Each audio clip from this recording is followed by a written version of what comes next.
welcome in to another episode of Chiefs Focus Live Chiefs Kingdom. It is a battle for the AFC and an opportunity to head to the Super Bowl. We've got a show tonight. It's just Caleb and I and OJP. We're going to talk about a little bit of everything because, to be quite honest with you, every little thing's going to matter in this matchup. We're going to talk even the weather, injury report, some of our other bits like, what's up, Philip? And we're going to talk about a little bit of everything. So we got this running the show in the background. My name is Quentin Morris. And now a guy who teaches history for a living but conveniently forgets it during his takes. It's the professor, Caleb. How are we doing tonight? I'm pretty good, man. How are you doing tonight? I don't think that it's hit me yet that this is championship weekend. Or maybe this is just, been there, done that, and this is just the Chiefs fan that has seen this literally 5 other times before, and how spoiled I am. But I'm not like feeling anxious. I feel like in the past I was feeling the game like, oh my God, we play on Sunday, but it doesn't feel like that right now. Mm-hmm. But I'm still hyped for it.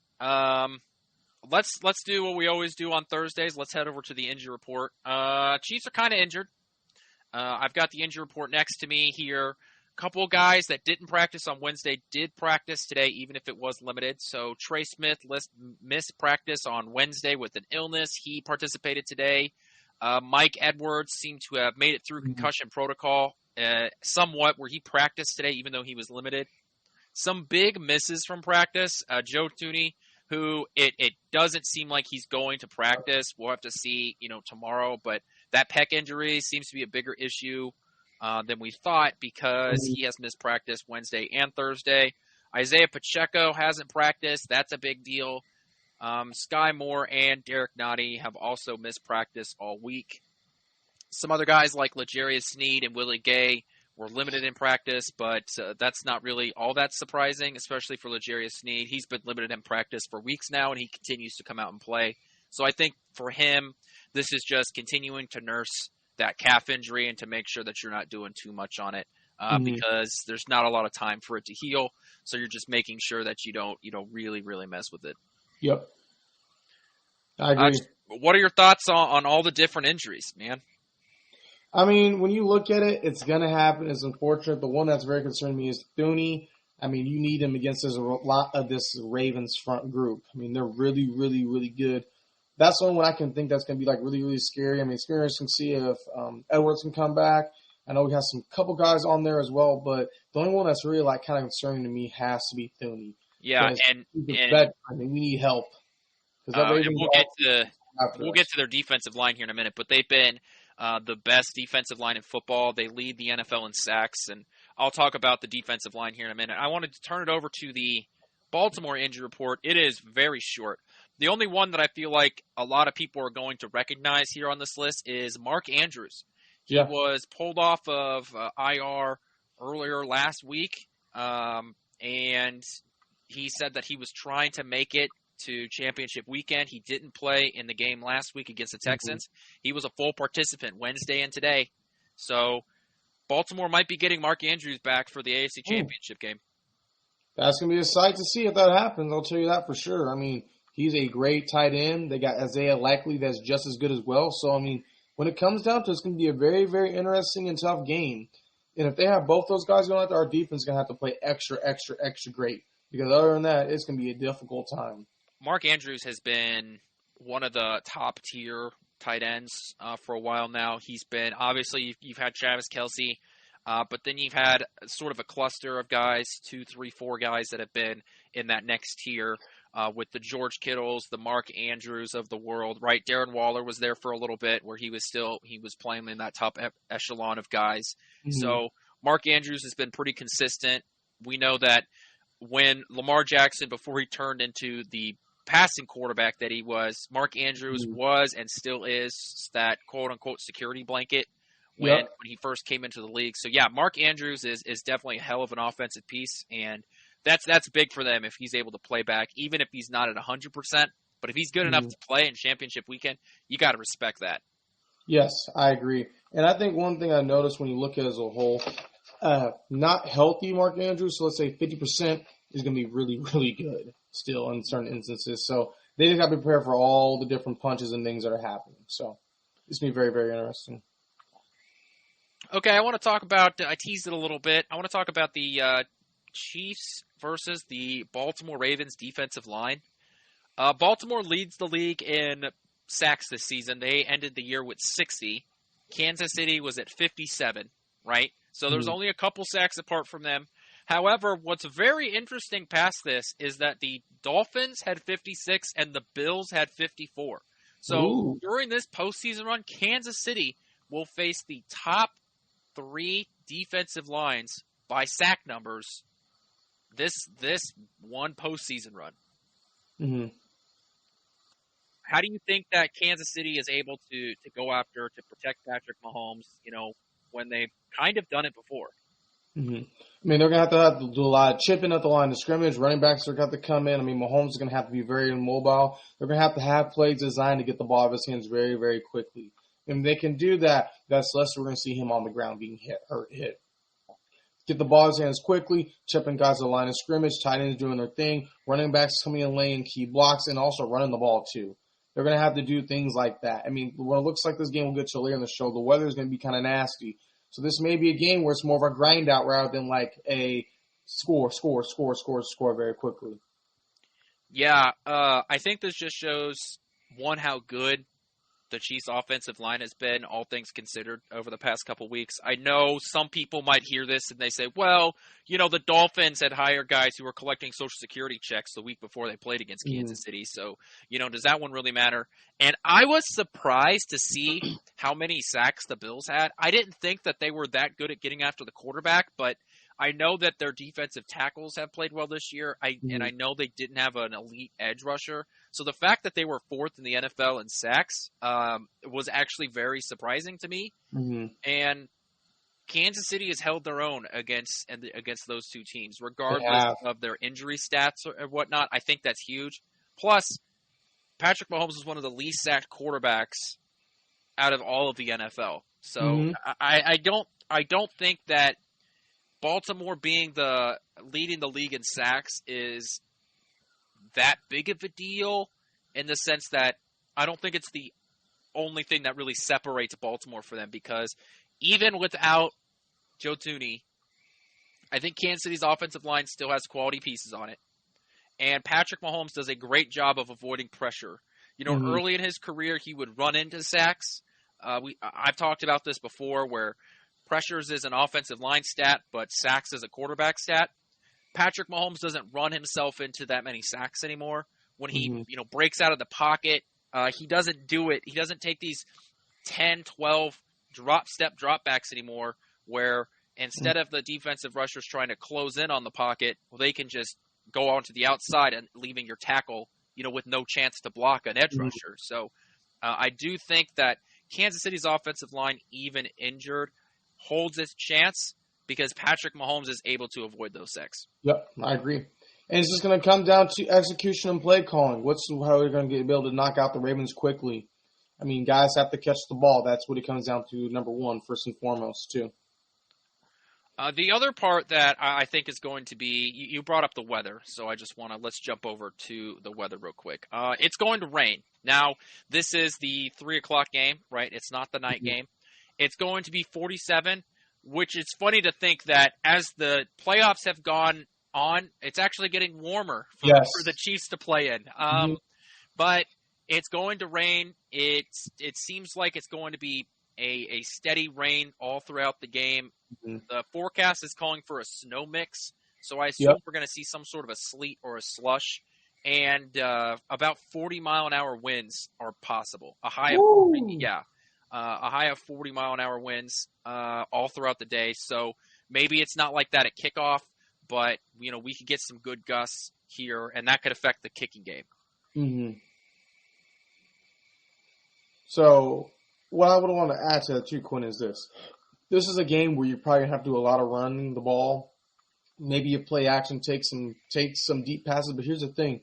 It doesn't matter what our condition is. The Chiefs are still going to throw the ball. But we have the option of running with Pacheco, which I think is going to help keep the Chiefs in check. Now, Lamar, their running game is not – it's good. It's not the greatest. But if he wants to win this game, they're going to have to rely on his passing. So The Chiefs need to pin their ears back. They need to get off the quarterback, but most importantly, they need to have a spy because Lamar is elusive, but these rain conditions may slow him down too. So, and do you think the rain affects the Kansas City offense or the Baltimore offense more? Like, you're saying like have to pick either or? Yeah. If you say it's raining, it's sleeting, whatever, and which offense will it affect more? Will it affect Kansas City's offense or Baltimore's offense in a vacuum more? I have to say personally, I think it could possibly affect the Chiefs' offense a little bit more. I mean, yeah, we saw the wide receivers do pretty good for the most part. I feel like we have a good team, but there's still some newbies. But I think there's going to be some issues that take place. And I feel like I could go either way and say the Ravens because when you look at their things, they're going to be having to throw the ball. And running the ball can work for them, but also passing is be difficult. But I believe personally, as of right now, I'm thinking about it's going to affect the Chiefs more, unfortunately. Just do the play callings and things. I think that there's going to be some plays where the receiver's going to fall down and then also the ground everything being wet, dropping passes can be not good too. It's interesting because I think it might actually affect Baltimore more, and here's why. We know that Kansas City will throw the ball, wherever. But Patrick Mahomes, has the arm strength to blow through some of these winds and blow through some of the nastiness. Kansas City has played in bad weather games, and so has Baltimore. But I think what separates the two is that Baltimore may be more hesitant to throw the ball because of the snow-sleet mix. Yes. Kansas City won't. So if Kansas City is going to have to be focused more on stopping the run game, especially when you have your elite corners that you do, if you dedicate more to the run game in terms of your linebackers dropping down into the box, Baltimore might be hesitant to pass. So let me play the run first. I think that it actually, as weird as it sounds, it might benefit Kansas City for Baltimore to sort of turn run first instead of trying to pass the ball.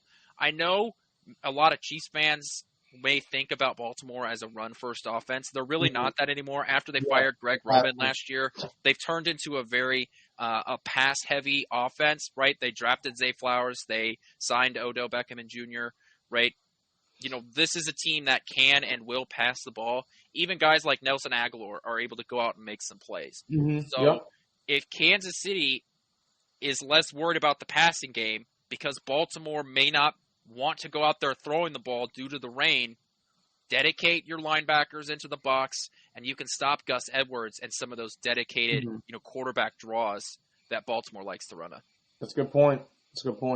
I think also, too, it's going to come down to, experience. Philip put that in the chat earlier. This is Lamar's first AFC championship game. While Mahomes has been to 6 of them. Experience will tell the tale.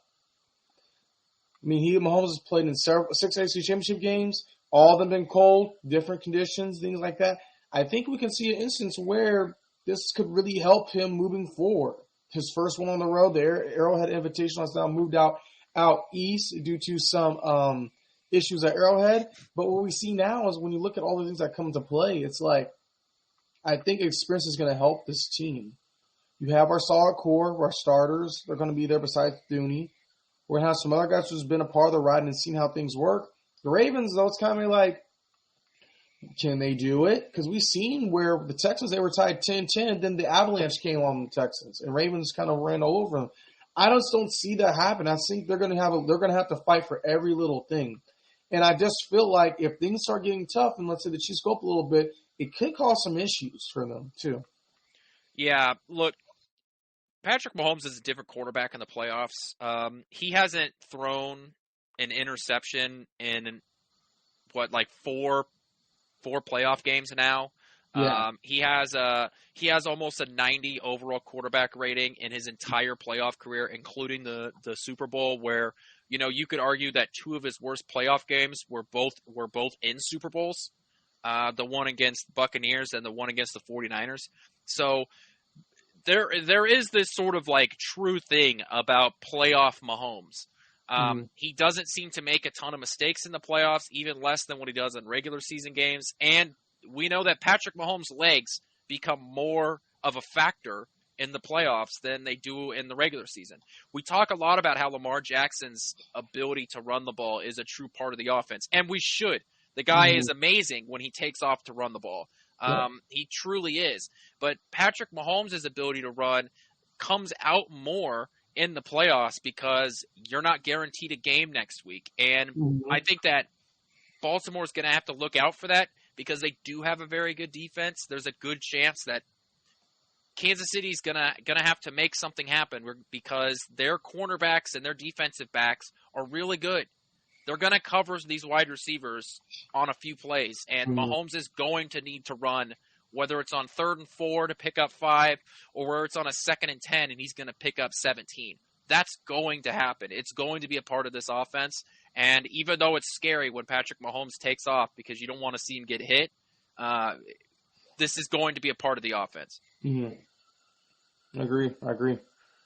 My next little topic here is we saw Kelsey fan just put this, so it's a solid transition here. He says playoff MVS. My question in my little notes here is we saw MVS have a big game last week, and while I don't know if you should expect that coming into this week, if there were to be a player that had a breakout kind of game, a player that didn't have a ton of impact during the regular season, but just comes out and really shows out in this particular game, who do you think it is? Offense or defense? Pick one. I'm going to have to go with, let's say, the defense performance. I'm going to have to say Carl Loftus. Yeah.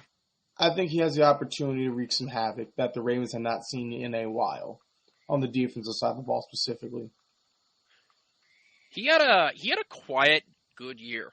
Like, he had a double-digit sack year, 10.5 sacks.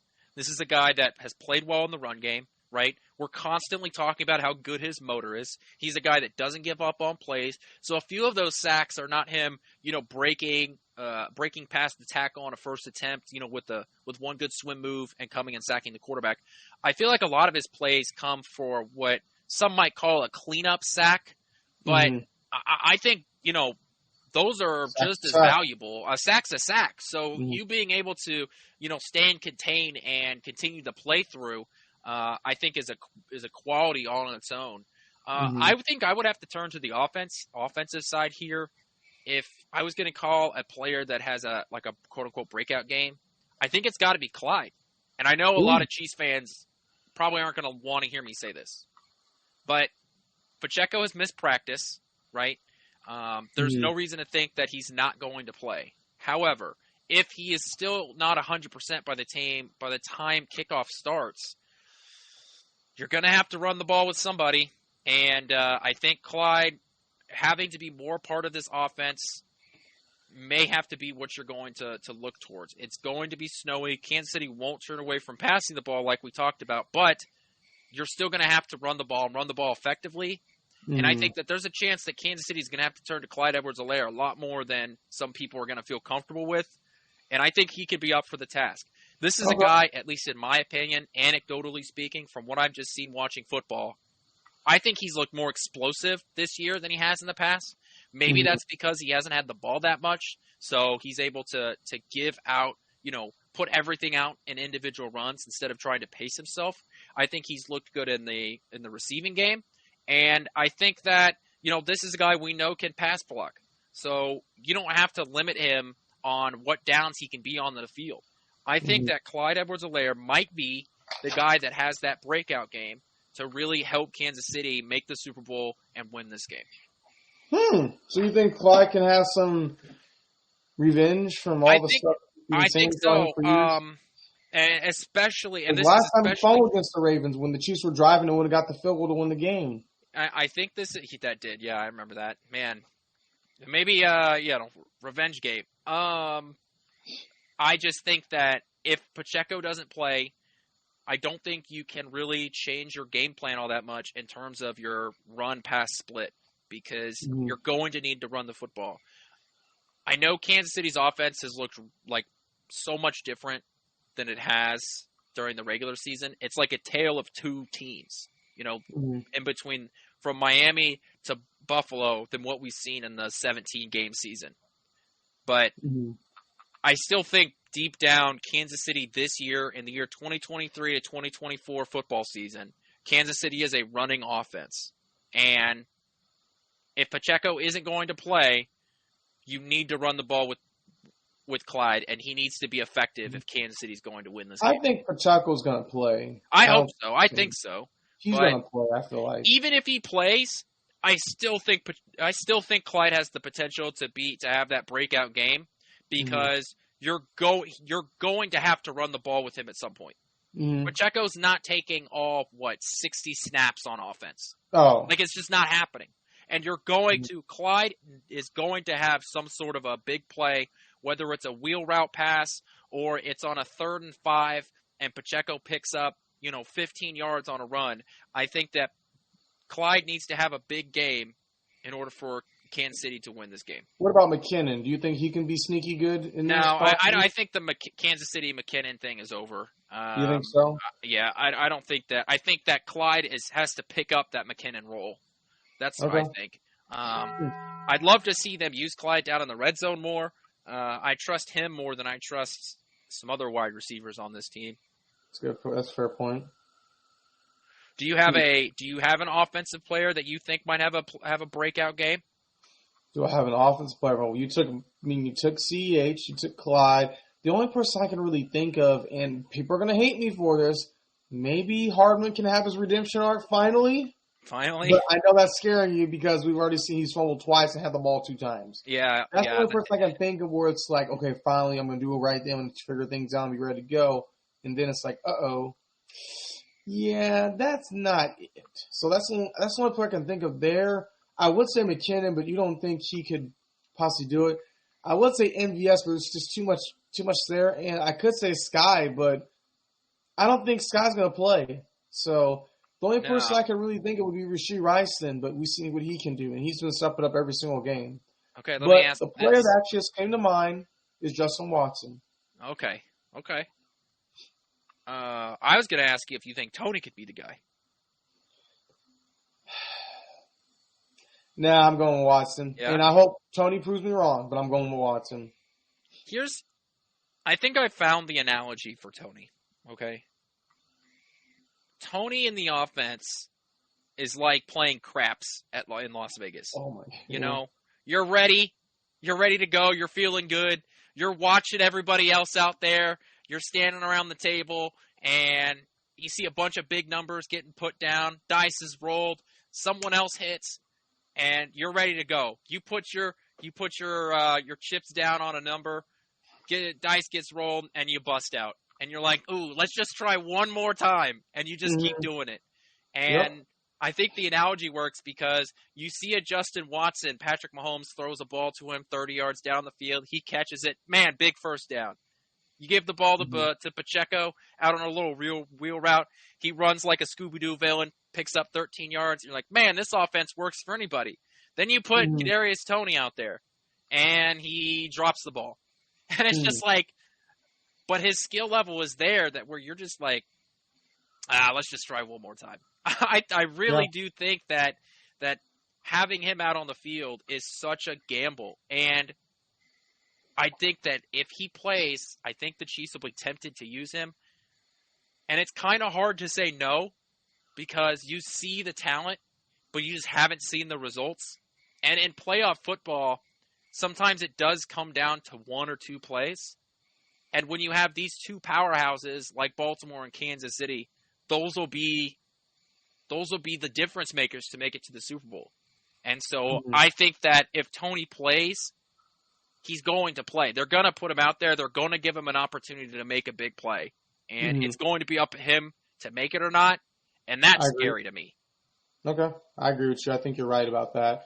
It's going to be scary. I think every time Sky touches the ball, MVS touches the ball, Tony touches the ball, Harden's going to touch the ball, everyone in Kansas City's going to have a quick for a second. We're going to be gasping a lot for this game. They're going to be gasping a lot of gas, especially if the rain is there. So, my defensive guy that I think, and I'm once again, I feel like this is cheating for anybody that's listening to the show for a while. I still think Shamari Connor has a lot to prove.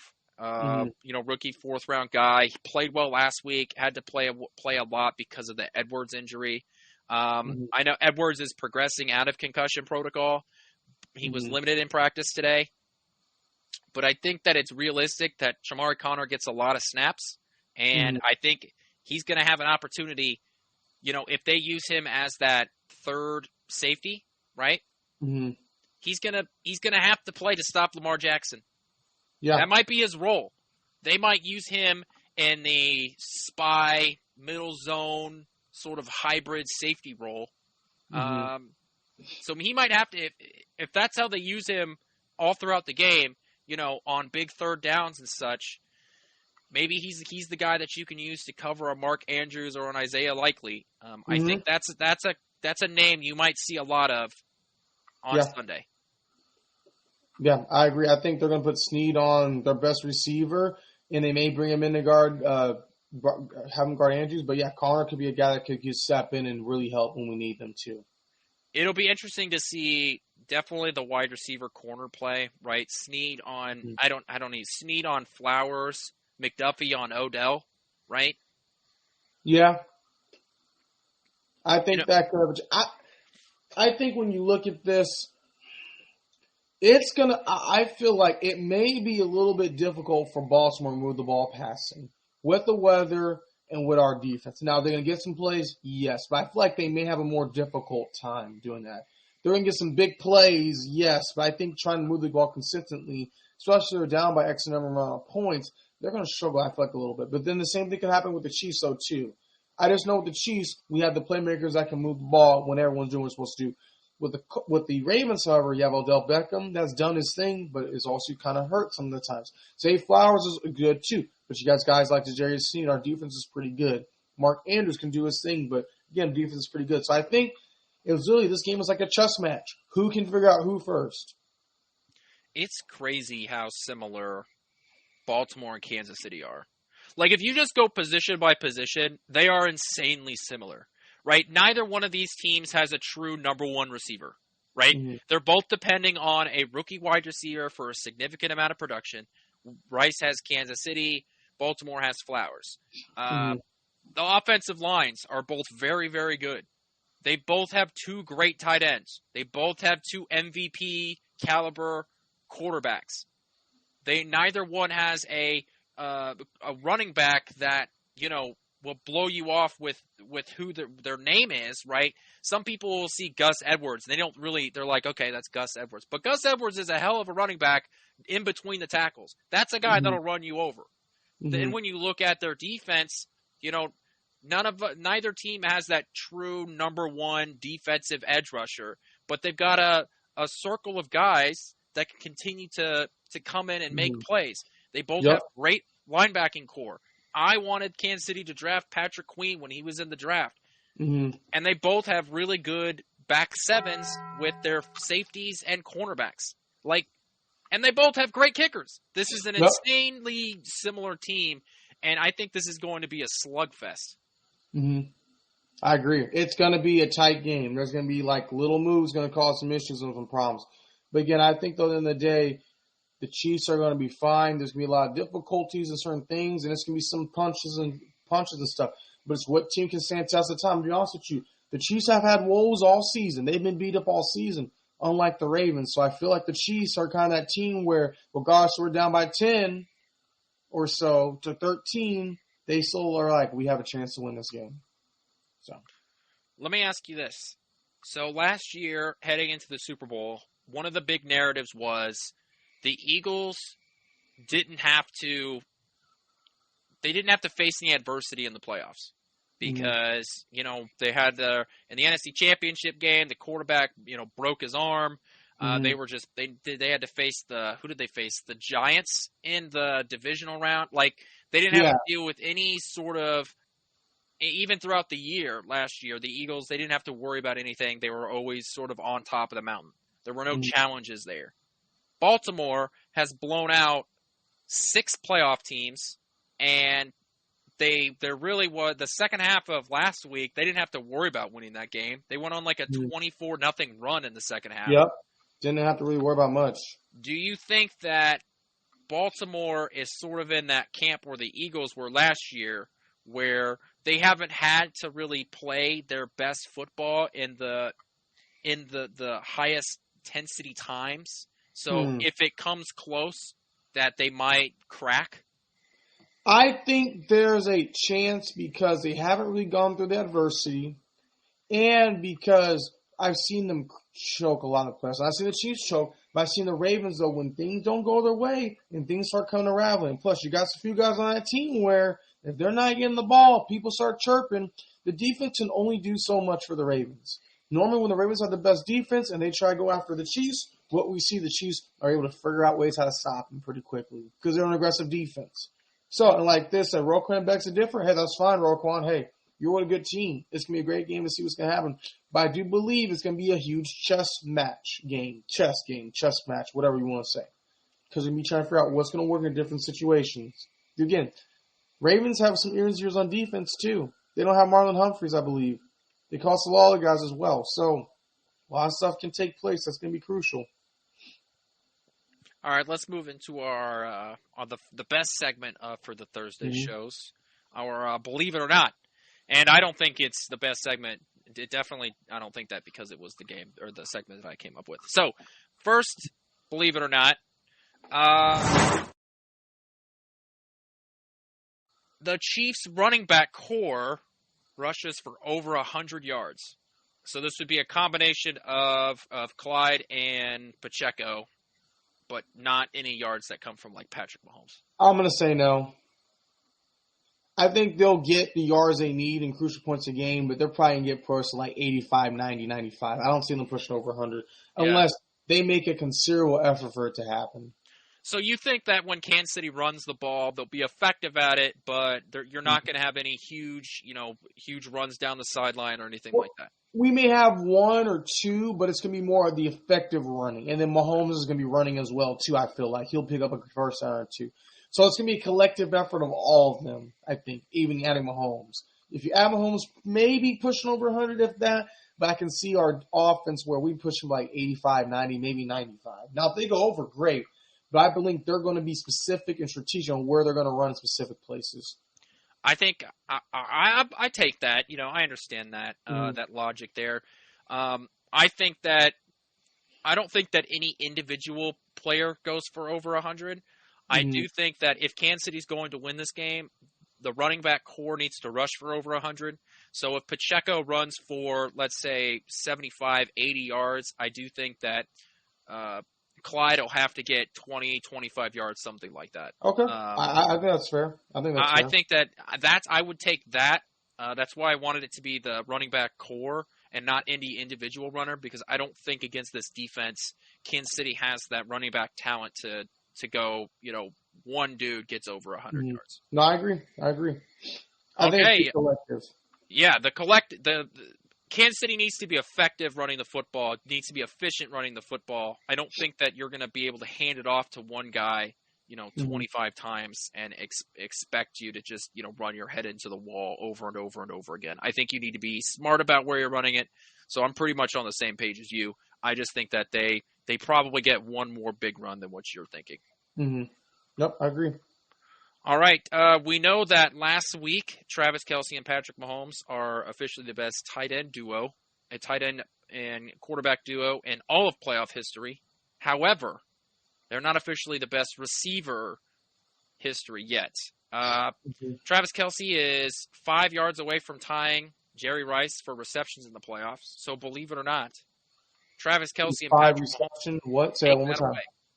Say that one more time for me. Sorry. Jerry Rice has the most receptions in playoff history with 151, and Travis Kelce is only 5 behind him. So do you think that he can break that reception mark? Yes, Kelce. I think Kelce will get at least 5 passes from him. He will get that for sure. He'll break that record. It's interesting that he has 151 catches for Jerry Rice. I don't think that he's going to break it by much. I think that Baltimore's going to be good at keeping him from catching a lot of those, those little dump-off passes. And I think that Patrick Mahomes and Travis Kelce's stat line look a lot like they did last week, where it's like 4 catches for 60 yards. It's going to be one big play and then a couple of little extra, down the sidelines. I agree. There's not going to be a lot of big plays in this game. I think that's sort of the conclusion that I'm coming to, that this truly is going to be a grinded out kind of game. If Patrick Mahomes and Travis Kelce connect for 2 touchdowns, though, I feel comfortable about that. No, I agree. I agree with you. All right, last one. I always like to include the offense and the defense on this. Believe it or not, Kansas City can keep Lamar Jackson under 50 rushing yards. Woo! Under 50 rushing yards. It's going to be depend on who's the spy. Is the spy slipping? Will they get kind of a little bit difficult time going against Josh Allen? So, I'm going to have to say no, unless guys like Drew Tranquil can just step up and just lay the hits. Because Lamar will juke you out of your shoes. Yeah, he will, dude. He can stop on a dime. I mean, that's great about him. He's a great quarterback. Michael Vick 2.0 has done all these amazing things. I just don't see it happening. I see him getting over 60 rushing yards. So. Dang. I do believe the Chiefs will stop him at the right time, too. I think it's going to be just as frustrating as watching Josh Allen run the ball. Oh, yes. Look, Josh Allen, I think Lamar Jackson probably goes over that 50 mark. And honestly, it's going to come down to, he's going to have that one big run, and he's going to pick up 30 yards on one run, and it's going to blow it out of proportion. But Lamar Jackson's also going to pick up a 3rd and 7. Yeah, like that's going to happen. Maybe 2. You just accept it now. Chiefs fans, just accept it, that on a 3rd and 7, Lamar Jackson's going to run for 12 yards, and you're going to scream at Spagnuolo for, why didn't you have a spy on him? And it's going to happen. So just if we as a collective can accept it now, then I promise you Sunday will be better for you. As I say that, though, I know I'm going to be one of the people screaming at my TV. So why are they not doing this? Why?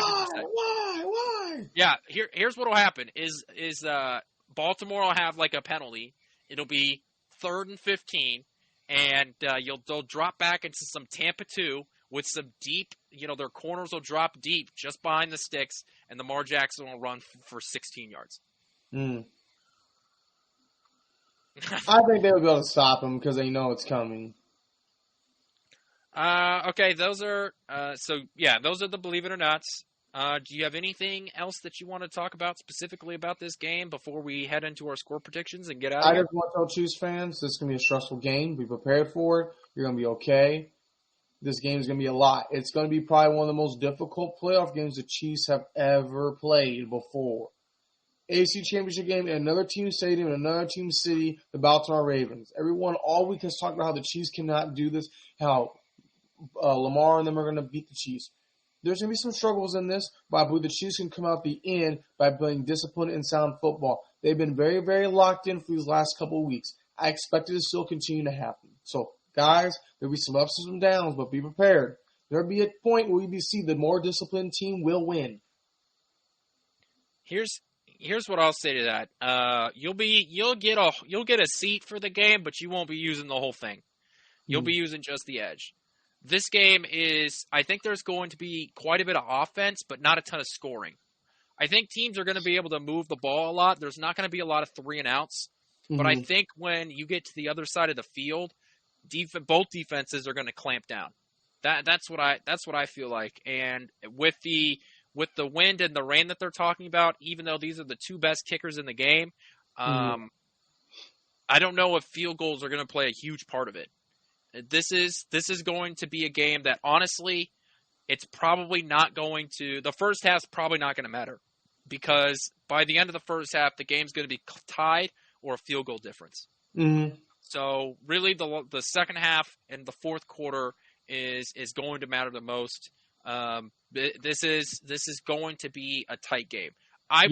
This is probably going to be a lot like the Chiefs-Bengals AFC Championship game, the one last year, where it's just going to go back and forth, a lot of yards. That's what my big thing is. I just think that there's going to be a lot of yards in this game. Score predictions. You want me to go first? You know what? I think I'll go for. You know what? I think last week's score worked out pretty well. You know, I think a little 27-24. I like that. 27-24. Yeah, okay. 27-24 Chiefs. I will not. I don't always pick the Chiefs to win games, but no way in hell am I taking against Patrick Mahomes in the playoff game. Look, the quickest his season has ever ended is in overtime in an AFC Championship game. So, no, I'm not picking against Patrick Mahomes in the playoffs. Mm-hmm. So, 27-24 Kansas City. I will see you in Las Vegas, Detroit. I'm going to have to say, I'm going to have to say Chiefs 34. I'm going to have to say Baltimore Ravens. People may or may not like this, but it's going to be Baltimore Ravens 33. I'm taking a 1-point win. I'm taking a 1-point win. Where the Ravens can come back less and get a touchdown possibly, or try to get a field goal, but I think the Chiefs can triumph through the end. Okay. I think there's a chance there'll be some catch-up is going to have to happen, possibly happen by the Ravens. Yeah. Just be prepared, though. Ravens go down the field, 5 seconds left, they're kicking a field goal. You better hope the Chiefs can get back there and block that, because Justin Tucker has been doing pretty good. But from this year, from 50 yards plus, he's been a little iffy. Look, all I know is this. This is the 6th time that you've been to an AFC Championship game in 6 years. Literally, Patrick Mahomes